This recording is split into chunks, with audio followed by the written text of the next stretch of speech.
tema suzbijanje stereotipa i euroskepticizma.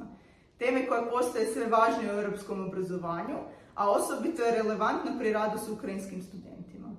Razumijevanje načina na koji studenti oblikuju stavove o Europskoj uniji i kako nastaju zablude omogućuje tutorima poticanje refleksije, ispravljanje pogrešnih informacija i produbljenje studentskog osjećaja pripadnosti temeljenih na točnom znanju, a ne na stereotipima.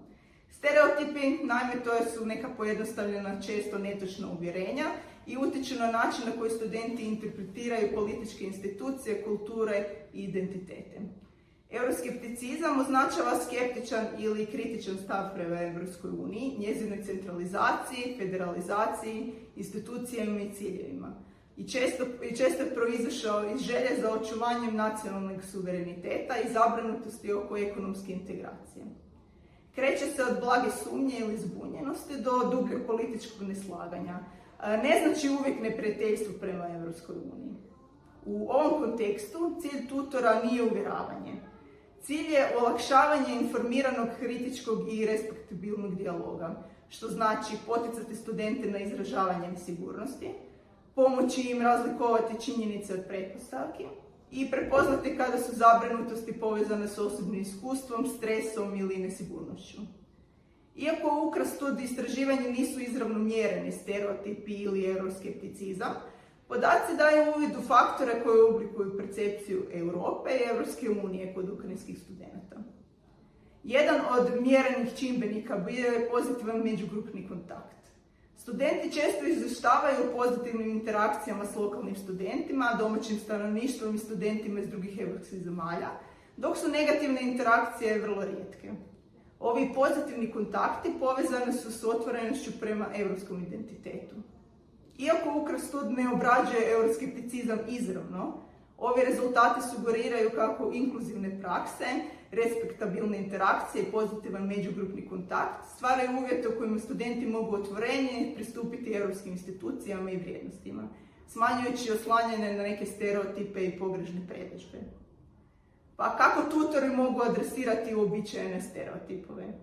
Neki često ponavljani stereotipi, ne samo među ukrajinskim studentima, već širom cijele Europe uključuju EU je samo birokracija, male ili siromašnije zemlje ne profitiraju, EU nameće pravila bez slušanja, EU ne utječe na stvarni život studenata.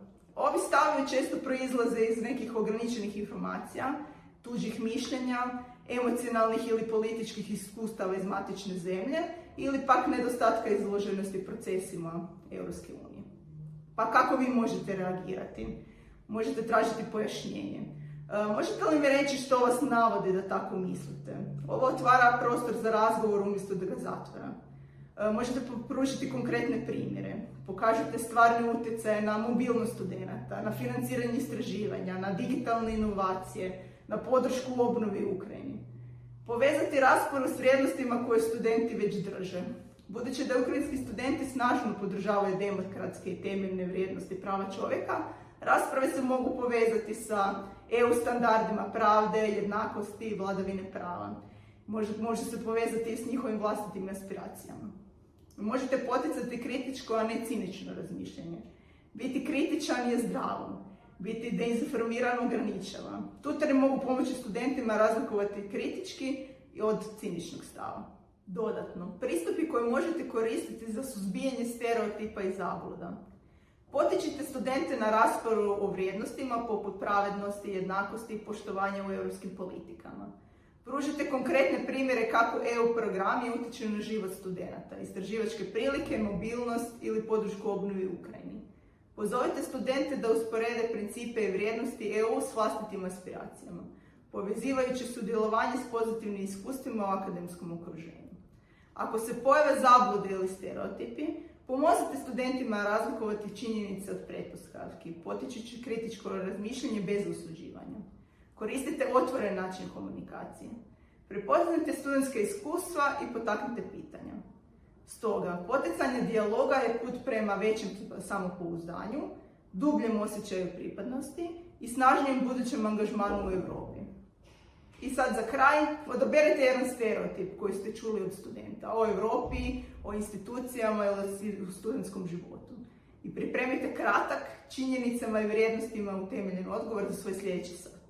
Male argumentirane rasprave mogu značajno ojačati studentsko razumijevanje Europe i njihove uloge u njoj.